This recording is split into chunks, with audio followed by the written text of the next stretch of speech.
அன்புள்ள ஜெம் தொலைக்காட்சி நேயர்களே வணக்கம். இன்று 13/5/2024 சித்திரை மாதம் 30ஆம் தேதி திங்கட்கிழமை. ஷஷ்டி திதி பின்னிரவு 2:50 வரை, பின்பு வளர்பிறை சப்தமி. புனர்பூச நட்சத்திரம் பகல் 11:23 வரை, பின்பு பூச நட்சத்திரம். அமிர்த யோகம் பகல் 11:23 வரை, பின்பு சித்த யோகம். இன்று ஷஷ்டி. முருக வழிபாடு மிக மிக நல்லது. சுப முகூர்த்த நாள். ராகு காலம் காலை 7:30 முதல் 9 மணி வரை. யமகண்டம் பகல் 10:30 முதல் 12 மணி வரை. சுப ஓரைகள் மதியம் 12 மணி முதல் 1 மணி வரை, பிற்பகல் 3 மணி முதல் 4 மணி வரை, மாலை 6 மணி முதல் 8 மணி வரை, இரவு 10 மணி முதல் 11 மணி வரை. இனி இன்றைய கிரக நிலை. மேஷ ராசியில் சூரியன், புதன், சுக்கிரன். ரிஷப ராசியில் குரு. கடக ராசியில் சந்திரன். கன்னி ராசியில் கேது. கும்ப ராசியில் சனி. மீன ராசியில் செவ்வாய், ராகு. இனி இன்றைய ராசி பலன். மேஷ ராசி நேயர்களே, ஜென்ம ராசியில் புதன், சுக்கிரன், 2இல் குரு சஞ்சரிப்பதால் உங்களுக்கு பண வரவுகள் மிக மிக திருப்திகரமாக இருக்கும். எந்த ஒரு காரியத்திலும் துணிச்சலோடு செயல்படுவீர்கள். கொடுத்த வாக்குறுதிகளை எளிதில் நிறைவேற்றக்கூடிய ஒரு பலம் உண்டாகும். உடனிருப்பவர்கள் ஆதரவு மிக மிக சிறப்பாக இருக்கும். தொழில் ரீதியாக பார்க்கின்ற பொழுது சந்திரனவர் 4இல் இருப்பதால் ஒரு சில அனுகூலமான பலன்கள் இருந்தாலும் வேலையாட்கள் ஒத்துழைப்பு அவ்வளவு சிறப்பாக இருக்காது. அலைச்சல்கள் இருக்கும். மன நிம்மதி குறைவு ஏற்படும். சுலபமாக முடிய வேண்டிய காரியங்கள் சற்று தாமதமாகும். உத்தியோகத்தில் இருப்பவர்களுக்கு வேலை பளு சற்று கூடுதலாக இருந்தாலும் அதற்கான ஆதாயத்தை அடையக்கூடிய ஒரு வாய்ப்புகள் உண்டு. ஒரு சில நேரங்களில் உங்களது முன்கோபத்தை குறைத்து கொண்டு பொறுமையோடு செயல்படுவது மிக மிக நல்லது. இன்றைய நாளில் துர்க்கை அம்மனுக்கு தீபம் ஏற்றுவதன் மூலமாக ஒரு வளமான பலன்களை நீங்கள் அடைய முடியும். ரிஷப ராசி நேயர்களே, உங்கள் ராசிக்கு முயற்சி ஸ்தானமான 3ஆம் வீட்டில் சந்திரனானவர் அமைய பெற்று, லாபஸ்தானமான 11ஆம் வீட்டில் செவ்வாய், ராகு சஞ்சரிப்பது நல்ல அமைப்பாகும். இதன் காரணமாக ஏற்ற மிகுந்த பலன்களை பெறுவீர்கள். உங்கள் செயல்களுக்கு நல்ல ஆதரவு கிடைக்கும். கொடுத்த வாக்குறுதிகளை எளிதில் காப்பாற்றுவீர்கள். எதிர்பாராத வகையில் அனுகூலங்களை பெற்று உங்கள் தேவைகளை பூர்த்தி செய்யக்கூடிய ஒரு சாதகமான நாளாக இன்றைய நாள் இருக்கும். தொழில் வியாபாரத்தில் கடந்த சில நாட்களாக இருந்து வந்த பிரச்சனைகள் எல்லாம் தற்போது முழுமையாக விலகி ஒரு வளமான பலன்களை பெறுவீர்கள். உங்கள் உழைப்புக்கான பலனை அடையக்கூடிய ஒரு அதிர்ஷ்டமும் யோகமும் உங்களுக்கு உண்டு. உடல் ரீதியாக இருந்த பாதிப்புகள் எல்லாம் கூட தற்போது விலகி எதிலும் சுறுசுறுப்பாக செயல்படுவீர்கள். உத்தியோகத்தில் இருப்பவர்களுக்கு நல்ல வாய்ப்புகள் கிடைக்கக்கூடிய ஒரு அதிர்ஷ்டங்கள் உங்களுக்கு இருக்கிறது. அதிகாரிகளுடைய ஒத்துழைப்பானது உங்களுக்கு மிக மிக திருப்திகரமாக இருக்கும். அதன் காரணமாக கடினமான பணிகளை கூட சுலபமாக செய்து முடிக்கக்கூடிய ஒரு பலம் உண்டாகும். மேலும் வளமான பலன்களை நீங்கள் பெறுவதற்கு குறிப்பாக மகாவிஷ்ணு வழிபாடு செய்வது மிக மிக நல்லது. மிதுன ராசி நேயர்களே, உங்கள் ராசிக்கு தொழில் ஸ்தானமான 10ஆம் வீட்டில் செவ்வாய், ராகு, லாபஸ்தானமான 11ஆம் வீட்டில் சூரியன், புதன், சுக்கிரன் ஆகிய கிரகங்கள் சஞ்சாரம் செய்வதால் இருக்கக்கூடிய இடத்தில் உங்களுடைய மதிப்பும் மரியாதையும் அதிகரிக்கும். நல்ல வாய்ப்புகள் உங்களுக்கு கிடைக்கும்.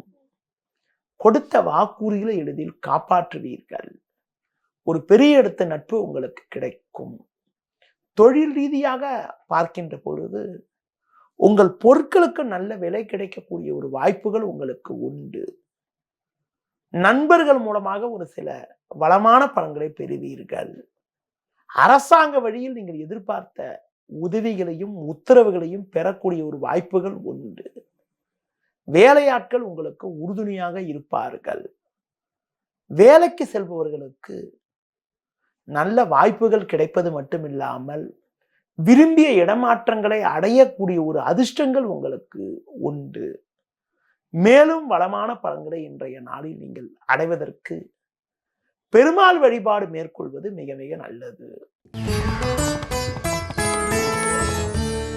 கடக ராசி நேயர்களே, உங்கள் ராசியில் சந்திரன், லாபஸ்தானத்தில் குரு சஞ்சரிப்பது அற்புதமான அமைப்பாகும். தொழில் ஸ்தானமான 10ஆம் வீட்டில் சூரியன், சுக்கிரன், புதன் போன்ற கிரகங்கள் சஞ்சாரம் செய்வதால் உங்களுடைய எண்ணங்கள் நிறைவேறக்கூடிய ஒரு இனிய நாளாக இன்றைய நாள் இருக்கும். எடுத்த காரியத்தை சிறப்பாகவும் செம்மையாகவும் செய்து முடிக்கக்கூடிய ஒரு பலம் உண்டாகும். நல்ல நட்புகள் உங்களை நாடி வரும். நண்பர்கள் மூலமாக ஒரு ஏற்ற மிகுந்த பலன்களை அடையக்கூடிய ஒரு வாய்ப்புகள் உங்களுக்கு உண்டு. தொழில் ரீதியாக பார்க்கின்ற பொழுது நீண்ட நாளைய பிரச்சனைக்கெல்லாம் தற்போது ஒரு தீர்வு கிடைச்சி தொழிலில் ஒரு நல்ல லாபத்தை ஈட்டக்கூடிய ஒரு வாய்ப்புகள் உண்டு. வேலையாட்கள் ஆதரவு மிக மிக சிறப்பாக இருக்கும்.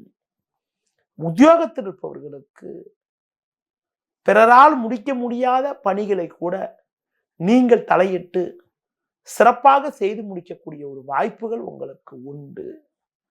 மேலும் வளமான பலன்களை நீங்கள் அடைவதற்கு கால பைரவரை வழிபாடு செய்வது மிக மிக நல்லது.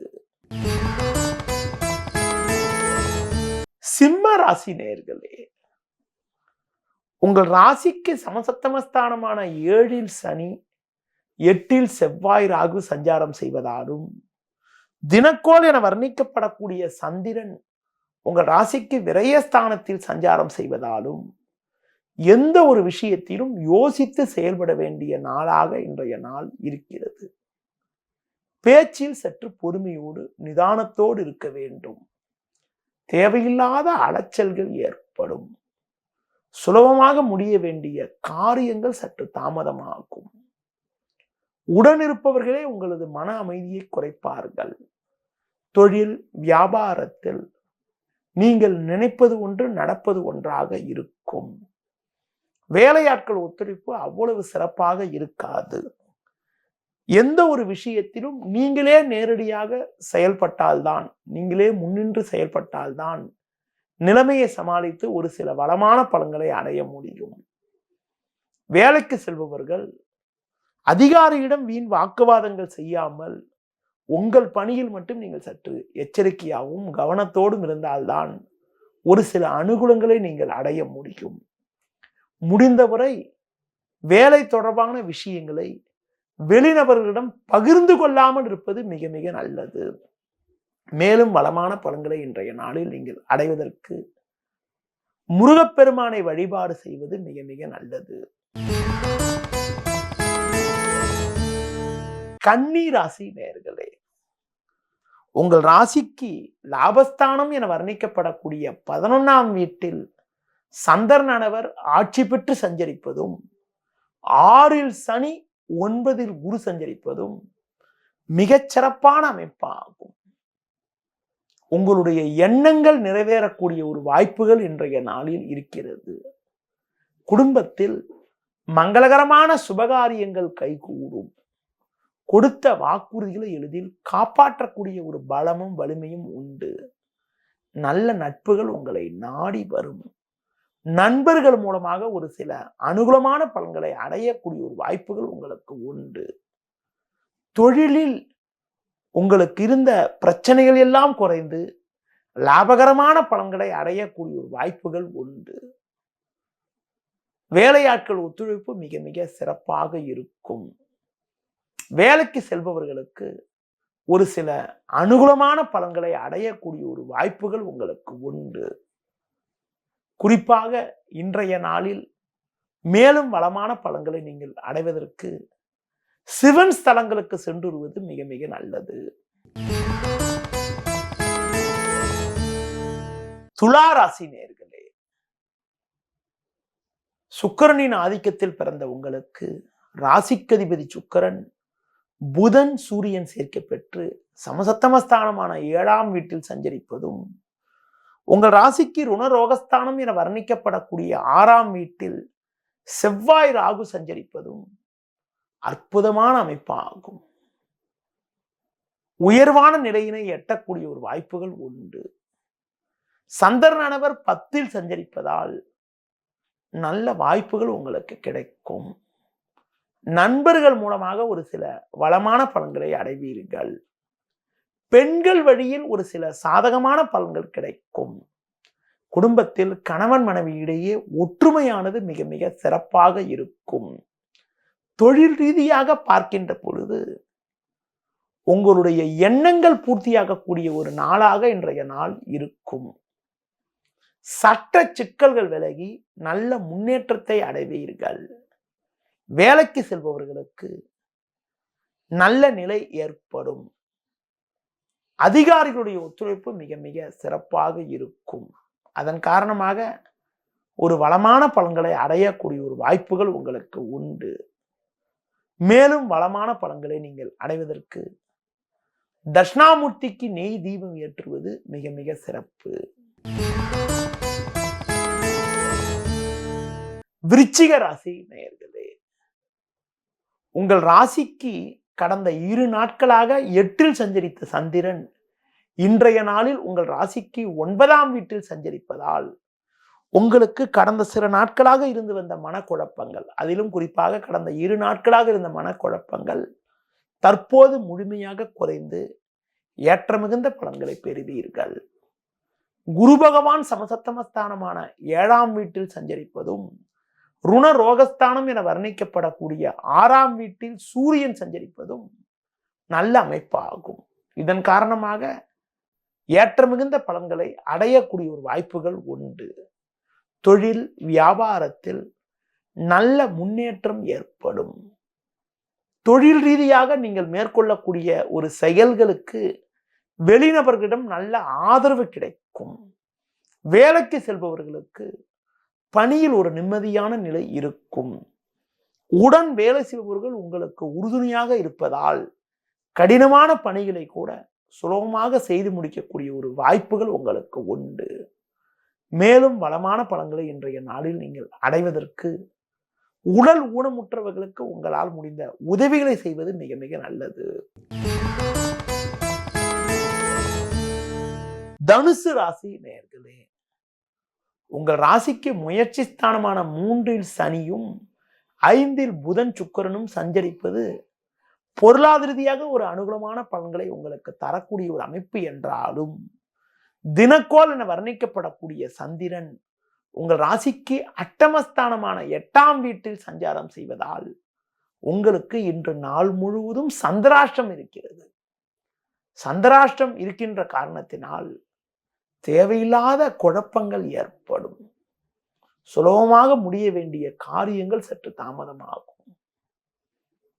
எளிதில் முடிய வேண்டிய காரியங்கள் தாமதமாவதால் உங்களது மன அமைதி குறைவு ஏற்படும். குறிப்பாக தேவையில்லாத அலைச்சல்கள் உண்டாகலாம்.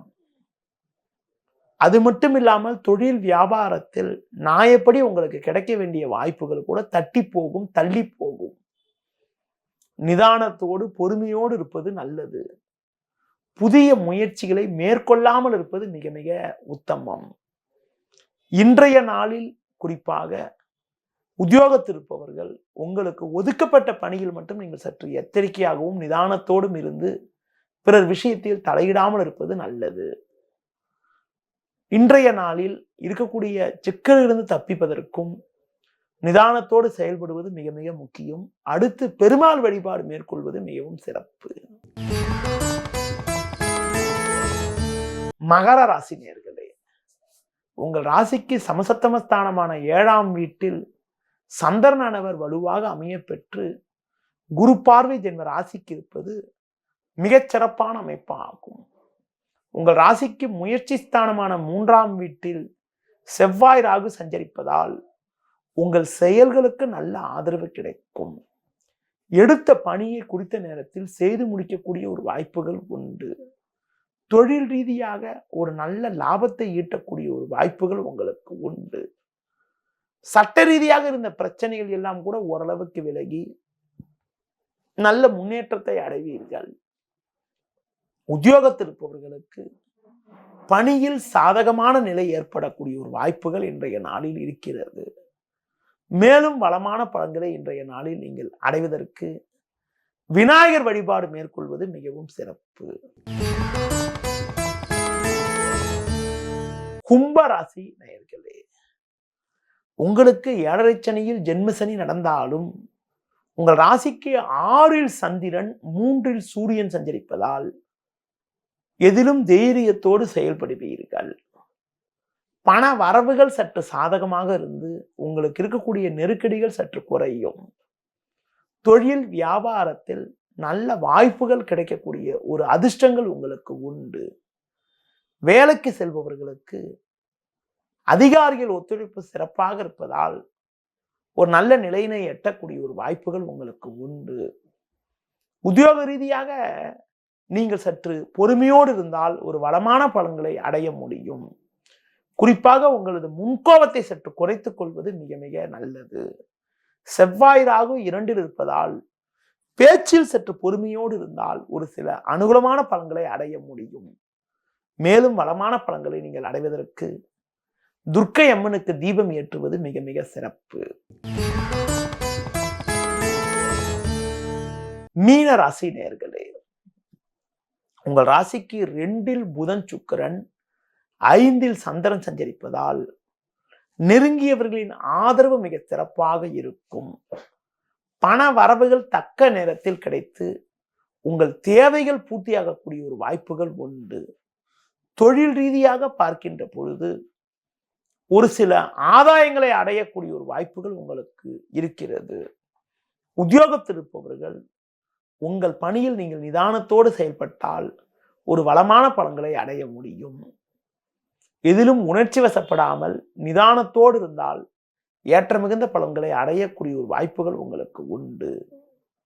உடல் ஆரோக்கியம் சிறப்பாக இருப்பதால் எதிலும் சுறுசுறுப்பாக செயல்படக்கூடிய ஒரு பலம் உங்களுக்கு உண்டாகும். இன்றைய நாளில் ஒரு வளமான பலன்களை நீங்கள் அடைவதற்கு மகாலட்சுமிக்கு தீபம் ஏற்றுவது மிக மிக சிறப்பு. நேயர்களே, இதுவரை இன்றைய ராசி பலனை கூறினேன். இனி ஜோதிட தகவல். ஜோதிட தகவல்ல தசாபுத்தியை பற்றி பேசி வருகிறோம். இன்னைக்கு எந்த கிரகம் எங்க இருந்தால் ஒரு வளமான பலன்கள் நல்ல முன்னேற்றத்தை தரும் என்பதனை பற்றி ஒரு விளக்கமாக கூற உள்ளேன். நேற்று உங்ககிட்ட சொன்ன எந்தெந்த நட்சத்திர பிறந்தவங்களுக்கு என்ன திசை நடக்கும் என்பதனை பற்றி தெளிவாக நேற்றைய பதிவில் சொல்லியிருக்கேன். இன்றைய பதிவில் எந்த கிரகம் எங்க இருந்தால் ஒரு நல்ல சிறப்பான பலனை தரும் என்பதனை பற்றி தெளிவாக கூற உள்ளேன். இருக்கிற லக்னம் 12 லக்னத்துல உங்களுக்கு குறிப்பா பார்த்தீங்கன்னா லக்னத்திலிருந்தா நம்ம ஜாதகம் பார்க்கின்ற போது ஒரு கணக்கெடுப்போம். இந்த லக்னத்திலிருந்து கணக்கெடுக்கின்ற பொழுது தசாபுத்தி பலன் பார்க்கின்ற பொழுது பொதுவாக லக்னத்துக்கு கேந்திரஸ்தானம் சொல்லக்கூடிய 1, 4, 7, 10 கிரகங்கள் இருக்கிறது. திரிகோணஸ்தானம் சொல்லக்கூடிய 1, 5, 9 இருக்கிறது ரொம்ப ரொம்ப சிறப்பு. பாவகிரகங்கள் கேந்திரஸ்தானத்திலும் சுபகிரகங்கள் திரிகோணஸ்தானத்திலும் அதிக நல்ல பலனை தரும் என்று ஒரு கருத்து உண்டு. அடுத்து தன லாபஸ்தானம் சொல்லக்கூடிய 2, 11 கிரகங்கள் அமைஞ்சி திசை நடக்கிறது நல்ல சிறப்பு தான். இந்த அமைப்புல உங்களுக்கு பார்த்தீங்கன்னா நவகிரகங்கள்ல சில கிரகங்கள்ல சுபகிரகம்னு வச்சிருக்கோம், சில கிரகங்கள்ல பாவகிரகம்னு வச்சிருக்கோம். சுபகிரகங்கள்னு சொல்றது குரு, சுக்கிரன், சுபர் சேர்க்கை பெற்ற புதன், வளர்பிறை சந்திரன் ஆகிய கிரகங்கள் சுப கிரகங்கள். பாவகிரகங்கள் சொல்றது சூரியன், செவ்வாய், தேய்பிறை சந்திரன், பாவிகள் சேர்க்கை பெற்ற புதன், சனி, ராகு, கேது. சுபகிரகங்களா இருந்தாலும் சரி, பாவகிரகமா இருந்தாலும் சரி, கேந்திர திரிகோண ஸ்தானத்துல இருக்கிறது சிறப்பு. சுபகிரகங்கள் கேந்திர ஸ்தானத்துல அதிக பலம் பெறாம இருக்கிறது ரொம்ப நல்லது. கேந்திரத்துல ஒரு சுபகிரகம் இருந்தாலே கெடுதி கிடையாது. ஆனா கேந்திரத்தில் இருக்கக்கூடிய கிரகம் சுபகிரகம் ஆட்சி உச்சம் பெற்றால் கேந்திராவி தோஷம் என்று ஒரு கருத்து உண்டு. நடைமுறையில கேந்திரத்துல பலம் பெறக்கூடிய கிரகங்கள் கூட ஒரு சில இடத்துல நல்ல பலனை தருது. அடுத்து மறைவு ஸ்தானம் என்று உண்டு. மறைவு ஸ்தானம் பார்க்கின்ற போது 3, 6, 8, 12 ஆகிய ஸ்தானங்கள் மறைவு ஸ்தானம். பாவகிரகங்கள் மறைவு ஸ்தானத்தில் இருக்கின்ற பொழுது பாவகிரகங்களுக்கு 3, 6 உங்களுக்கு மறைவு ஸ்தானமா எடுக்காது. அது உபஜயஸ்தானமா போயிடும். உபஜயஸ்தானம் சொல்றதுக்கு 3, 6, 10, 11 உபஜயஸ்தானம் சொல்லுவோம். அந்த 3 ஸ்தானத்துல பாவகிரகம் இருந்தா நல்ல பலனை தரும்.